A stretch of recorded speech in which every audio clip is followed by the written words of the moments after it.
Van a escuchar y ver a los fantasmas de algunos valientes hombres, mujeres y niños que hace más de 100 años se atrevieron a desafiar al monstruo de muchas cabezas, el egoísmo, el dinero, la avaricia, la competencia.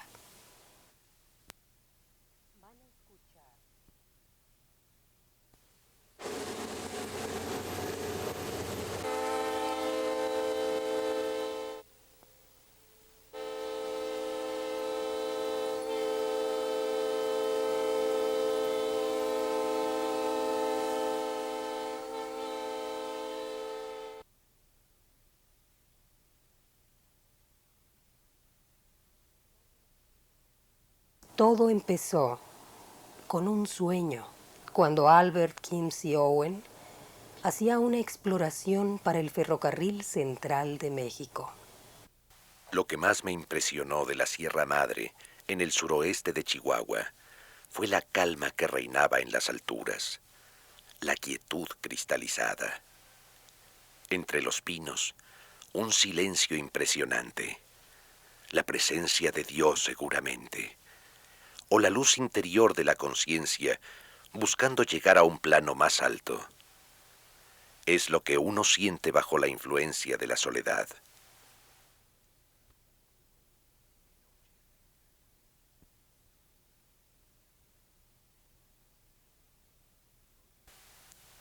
¡Qué noche aquella! Ese panorama escarpado y de aterradora profundidad.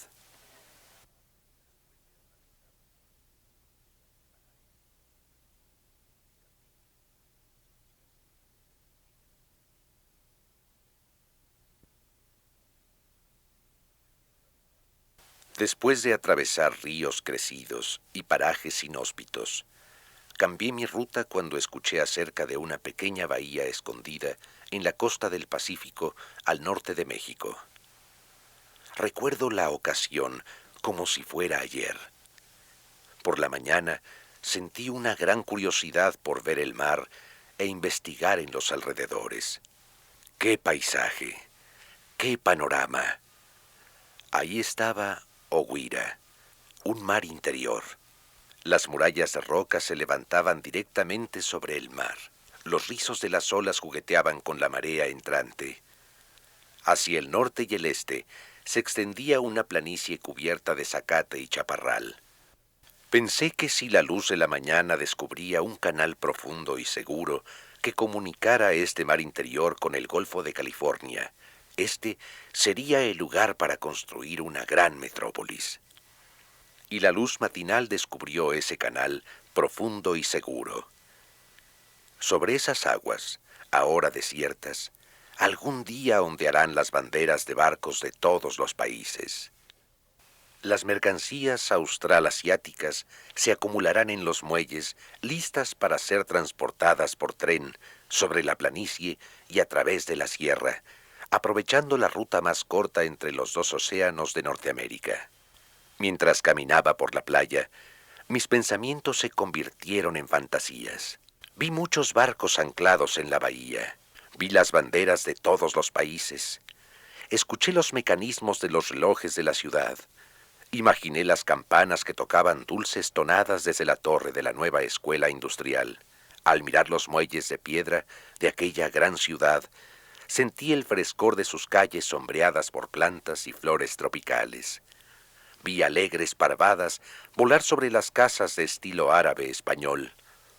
Me prometí a mí mismo que no descansaría nunca hasta lograr que Topolobampo fuera una palabra conocida, hasta que las repúblicas de Norteamérica hubiesen aprovechado sus ventajas y Topolobampo se convirtiera en el lugar predilecto para el intercambio de mercancías en el mundo.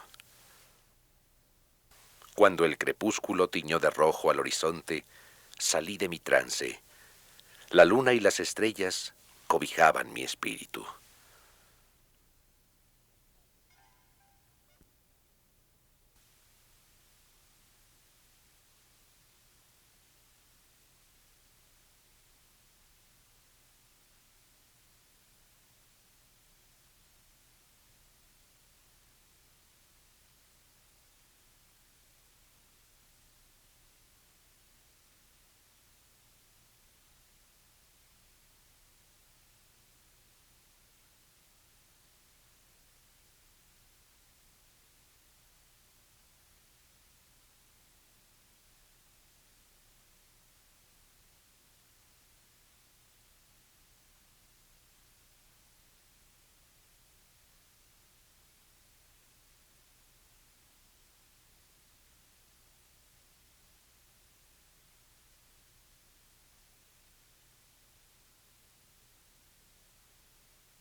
Entre los primeros que apoyaron a Albert Owen estaban John y Mary Howland, librepensadores de Hamilton, New Jersey. Ellos publicaron un pequeño periódico dedicado al plan de la colonia, el Crédit Foncier of Sinaloa. El nombre Crédit Foncier es francés y quiere decir crédito basado en el hogar. La información publicada en el Crédit Foncier era tan atractiva que en poco tiempo la idea de la colonia se propagó como fuego sin control. Tal y como recuerdo, los primeros en ir a Topolobampo fueron un grupo de 250 hombres, mujeres y niños en noviembre de 1886. El grupo se dividió en dos partes, una que zarpó de San Francisco en el vapor New Bern y otra que salió de Denver, Colorado. Ellos viajaron por tierra en sus carretas hasta Nogales, Arizona, y luego por tren hasta Guaymas, Sonora, en México.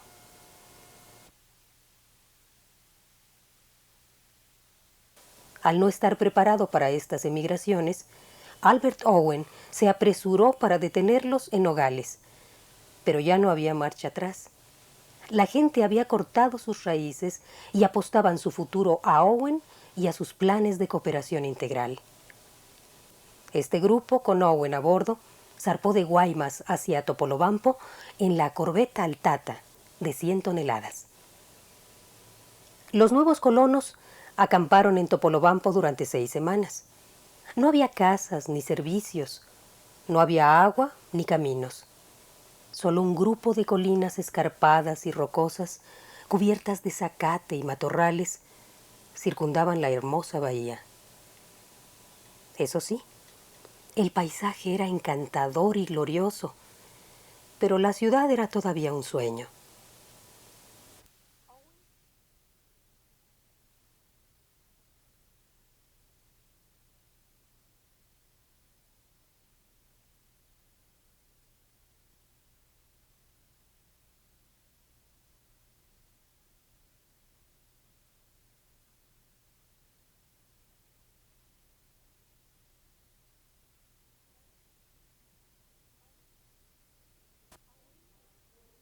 Owen hizo planes con los pioneros y se dividieron las tareas más urgentes de acuerdo a los principios de la cooperación integral. Se estableció un salario de 3 unidades de crédito por cada 8 horas de trabajo. Las unidades de pago del Crédit Foncier eran una especie de acciones que se emitían a los colonos en intercambio por sus productos y servicios.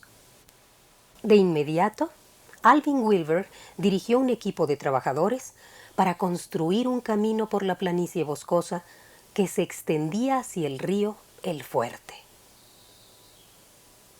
Toda el agua potable que se consumía en la bahía tenía que traerse de Las Copas, una playa situada a 12 kilómetros del asentamiento. El agua se sacaba de agujeros que se hacían en la arena y luego se conducía por tuberías de bambú a los barriles colocados en el interior de las embarcaciones. Todos los días se hacían viajes para traer agua. En esto la naturaleza era amable, ya que las embarcaciones partían al amanecer con la brisa de tierra adentro y volvían en la tarde con el viento del noroeste.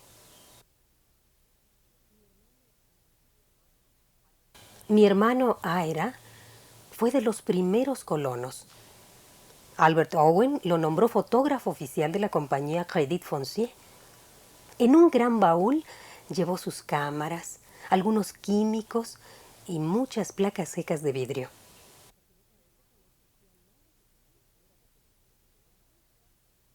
Muy pronto se construyeron casas al estilo de los nativos. Las paredes eran de hierba, varas de bambú entrecruzadas o de petate cubierto con lodo. Los techos a veces eran puntiagudos y cubiertos con paja o con hojas de palma. Con los pisos de tierra pisonada, esas casas realmente eran habitaciones muy frescas. Los colonos construyeron una cocina y un comedor comunitarios. Los hombres fueron obligados a cocinar y a ayudar con el trabajo doméstico, dado que vivíamos en una comunidad de iguales. Alberton Hall, un gran salón de madera y piedra, se construyó sobre la cima de Hotel Hill, frente al estrecho de Joshua. En ese edificio se albergaron la biblioteca y la imprenta de la colonia. La construcción se llamó Alberton Hall, en honor a Albert Owen. En ese lugar, John y Mary Howland continuaron publicando el periódico Credit Foncier durante varios años. El señor John Howland no tenía buena salud y pronto se convirtió en un inválido. Después de estar confinado en una silla de ruedas durante algún tiempo, murió de una extraña enfermedad. Mary, su esposa, siguió editando el periódico con la ayuda de los impresores Franz Schellinger y John Dawkins. Mary Howland fue la mujer más notable que conocí en mi vida. Creo que sus ideas sobre la mujer y la sociedad se adelantaban por mucho a su época. Owen llamaba a Mary Howland la vida y el espíritu del movimiento.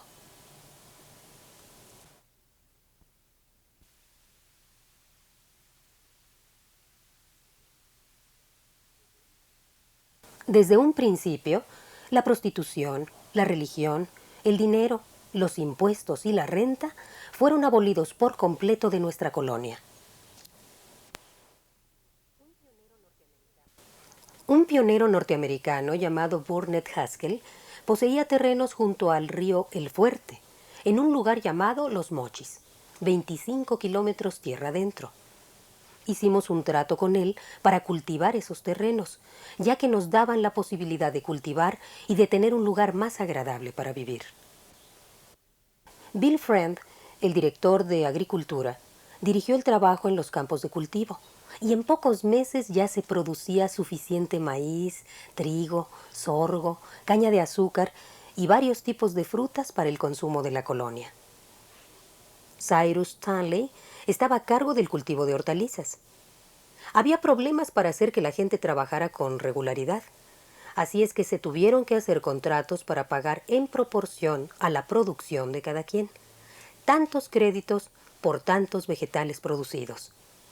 John Bauman, un viejo molinero, se hizo cargo de moler maíz, el alimento más elemental y barato.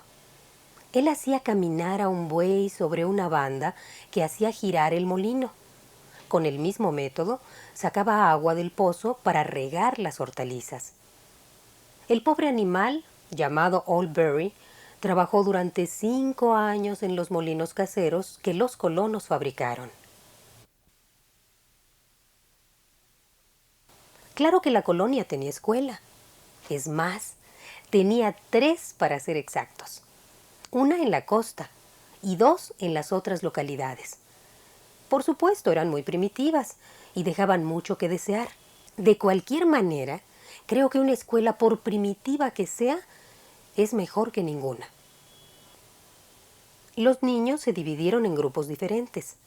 Los más pequeños, en el jardín de niños, tenían como maestras a Ida Stanley y Ida Howland.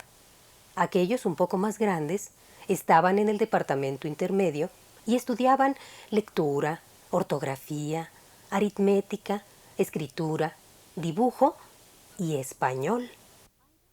Aida llevaba a los niños en placenteras excursiones por los canales para estudiar las formas de vida marinas, las formaciones rocosas y la vegetación.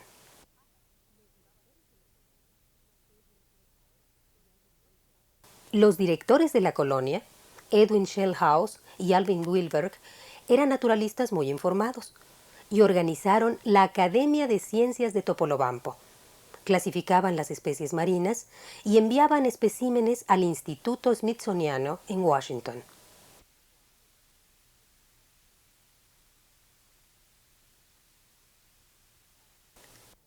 Para mí, siempre ha existido un tenue halo alrededor de quienes estuvieron en la colonia. Entre otros nombres, recuerdo el de Fernando Palmarés, un niño mexicano con quien yo jugaba cuando salíamos de la escuela. Fernando aprendió a hablar muy bien el inglés y leía todos los libros que teníamos en la biblioteca. Creo que Fernando sabía más de nuestra historia que cualquiera de los niños norteamericanos. Años después, cuando el pueblo de México se levantó en armas para quitarse el yugo de la tiranía de Díaz, Fernando Palmarés se unió a la revolución bajo los ideales de justicia y libertad que aprendió cuando vivió en nuestra colonia. Creo que tenemos eso a nuestro favor.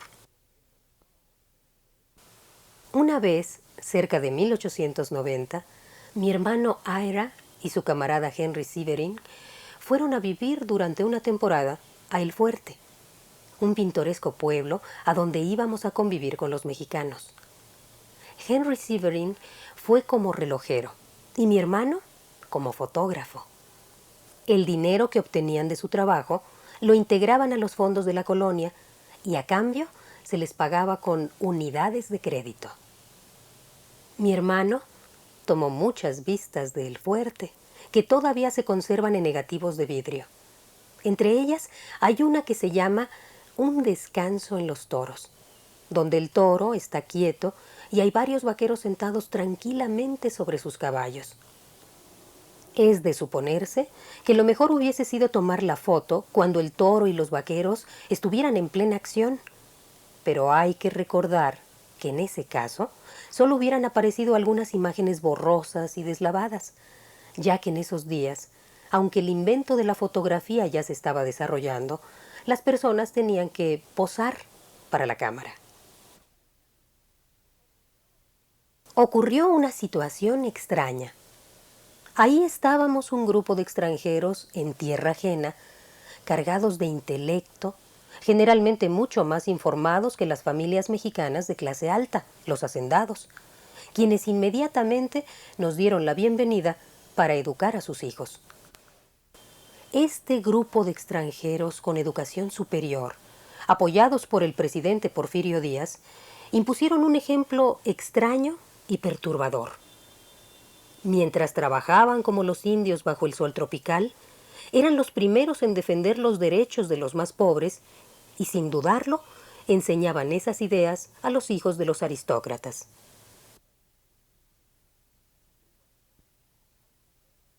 Algunas veces venían mexicanos a visitar la colonia.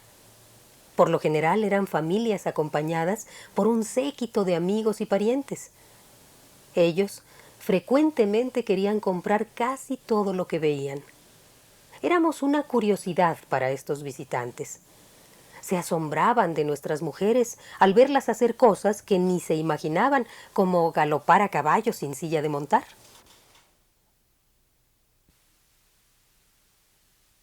El ímpetu del movimiento Crédit Foncier continuó inalterable. Durante varios años, una continua procesión de solteros y familias, entre ellas la mía, arrancó sus raíces de las ciudades y del campo de Estados Unidos y tomó el camino a Sinaloa. Para 1889 había más de 400 personas viviendo en nuestra colonia. Los habitantes de la colonia cambiaban constantemente. La gente llegaba con esperanza y alegría, pero se encontraban con que las cosas eran diferentes a lo que habían soñado y esperado. En muchas formas, la vida era muy difícil. Los vecinos de la colonia empezaron a tener disputas y divisiones entre sí. Algunos se desanimaron, perdieron la fe en Owen y finalmente perdieron toda esperanza en que las cosas pudieran ser como las habían deseado. Al sentir nostalgia por Estados Unidos, se regresaron. Otros llegaron para tomar sus lugares, pero solo unos pocos permanecieron desde el inicio hasta el final. Como regla, la gente que abandonaba la colonia se dividía en dos tipos: aquellos que estaban abrumados de alegría por poder escapar y los que deseaban a muerte poder regresar a Topolobampo. Recuerdo que una mujer que vivió en Los Mochis durante unos meses, al regresar a Estados Unidos, declaró a un reportero que las jovencitas en la colonia estaban tan demacradas que parecían brujas de 40 años. Eso nos quitó el aliento, ya que la colonia siempre sintió un orgullo modesto acerca de sus muchachas, y sabíamos por qué. Nos dijimos una a otra: no somos Cleopatras, pero brujas.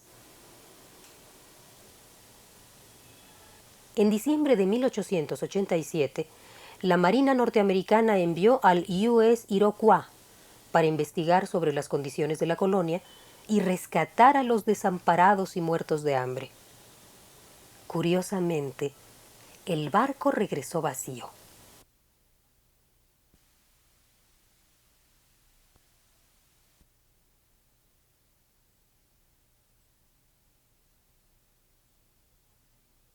Había mucha habladuría acerca de lo que Owen hacía o quería hacer. Estaba el asunto sobre si el gobierno mexicano le daría o no nuevas concesiones cuando las primeras se terminaran.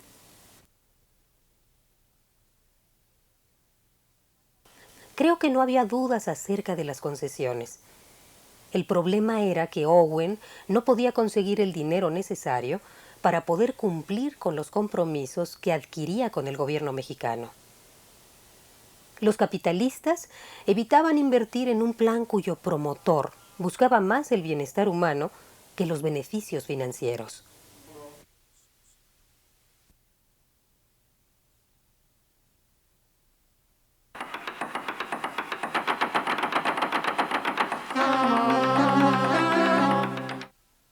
A pesar de todo esto, había mucha alegría.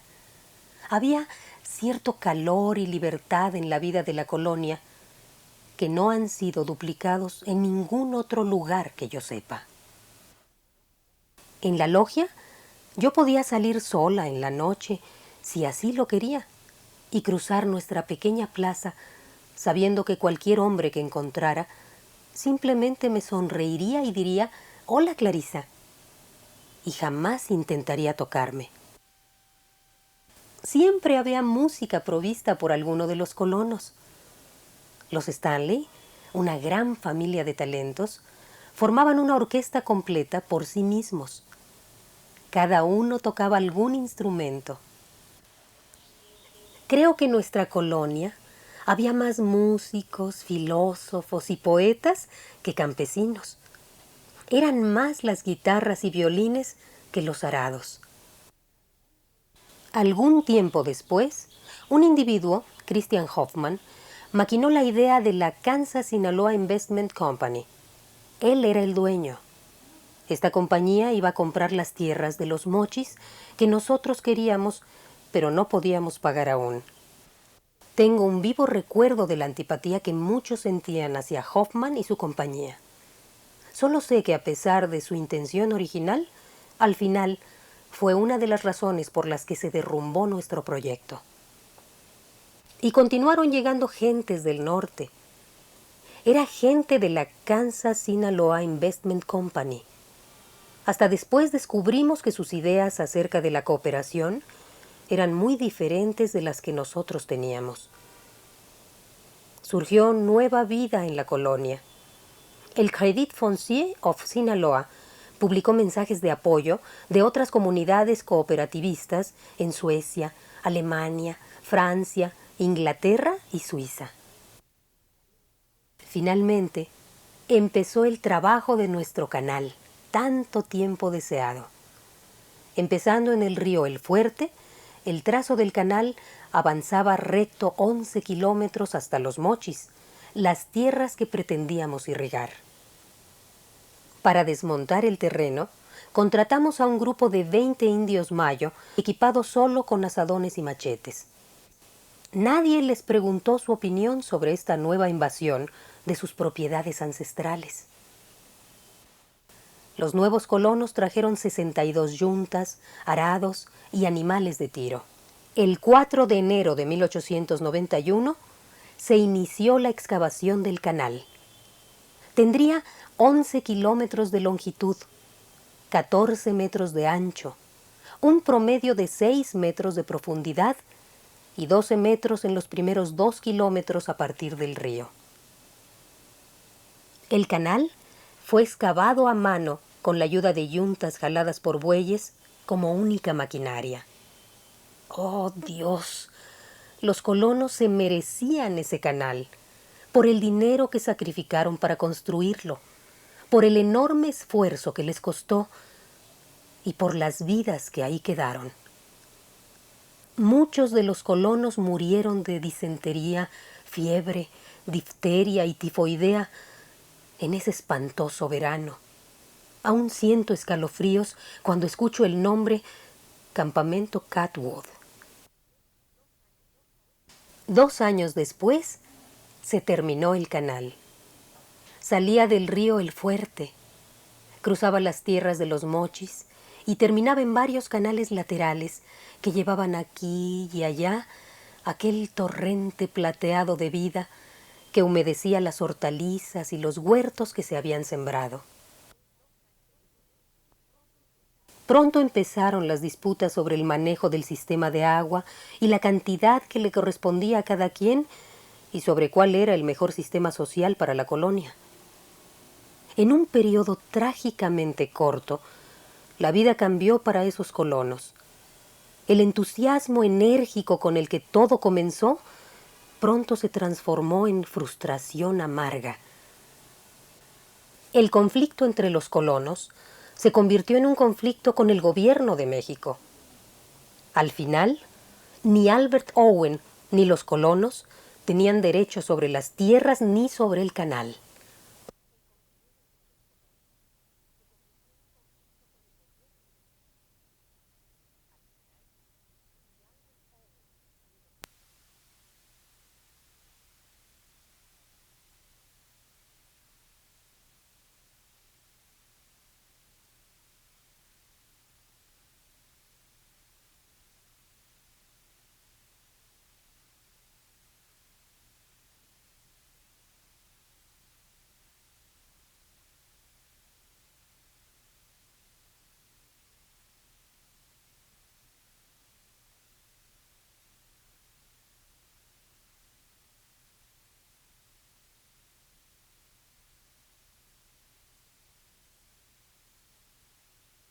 El sueño de la ciudad del Pacífico había terminado. La ciudad del Pacífico fracasó, pero no tan terriblemente como los Estados Unidos fracasaron.